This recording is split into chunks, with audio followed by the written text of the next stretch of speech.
Hello guys, आज हम लोग पृथ्वी की आंतरिक संरचना के बारे में अध्ययन करेंगे। पृथ्वी की आंतरिक संरचना को समझने के लिए मैंने यहाँ पे पृथ्वी का मैंने एक छोटा सा हिस्सा यहाँ पर समझिए एक छोटा सा हिस्सा काट कर उसको समझाने के लिए यहाँ पर ले लिया है।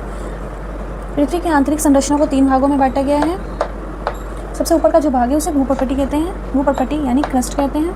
भूपर्पटी 2 तत्वों से मिलकर बना है, सिलिकॉन प्लस एल्युमिनियम, जिस कारण इसे सियाल कहा गया है। भूपर्पटी को फिर 2 भागों में बांटा गया है। यहाँ पे डॉट डॉट करके देख रहे होंगे आप लोग।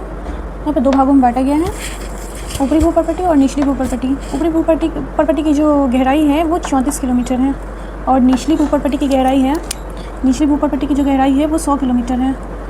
भूपर्पटी के नीचे का जो भाग है उसे मेंटल कहा जाता है, उसे इंग्लिश में मेंटल ही कहते हैं। मेंटल को भी 2 भागों में बांटा गया है। मेंटल के अंदर जो तत्व पाए जाते हैं वो है सिलिकॉन प्लस मैग्नीशियम, जिस कारण से सीमा कहा गया है। मेंटल के 2 भाग हैं, ऊपरी मेंटल और निचली मेंटल। ऊपरी मेंटल की जो गहराई है वो 700 किलोमीटर है और निचली मेंटल की गहराई जो है वो 2900 किलोमीटर है। यहाँ पे 2900 किलोमीटर मेंटल की गहराई है। मेंटल के बाद जो नीचे का जो भाग है उसे क्रोट कहते हैं। क्रोट को भी 2 भागों में बांटा गया है। क्रोट में जो लोहा की प्रधानता है, जो तत्व जो सबसे ज़्यादा पाए जाते हैं वो है लोहा।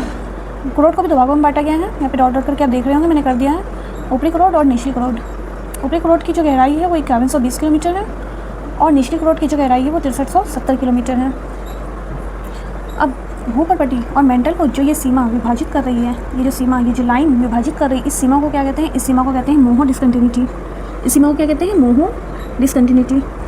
और मेंटल और क्रोट को जो सीमा विभाजित करती है, ये सीमा जो विभाजित कर रही है मेंटल और क्रोट को, उसे कहते हैं गुडेनबर्ग डिस्कंटिन्यूटी। उसे क्या कहते हैं? गुडेनबर्ग डिस्कंटिन्यूटी। उसे कहते हैं गुडेनबर्ग डिस्कंटिन्यूटी। अब क्रोट, ऊपरी क्रोट और निचली क्रोट, ऊपरी क्रोट और निचली क्रोट को जो सीमा विभाजित करती है उस सीमा को कहते हैं लेहमैन डिस्कंटिन्यूटी।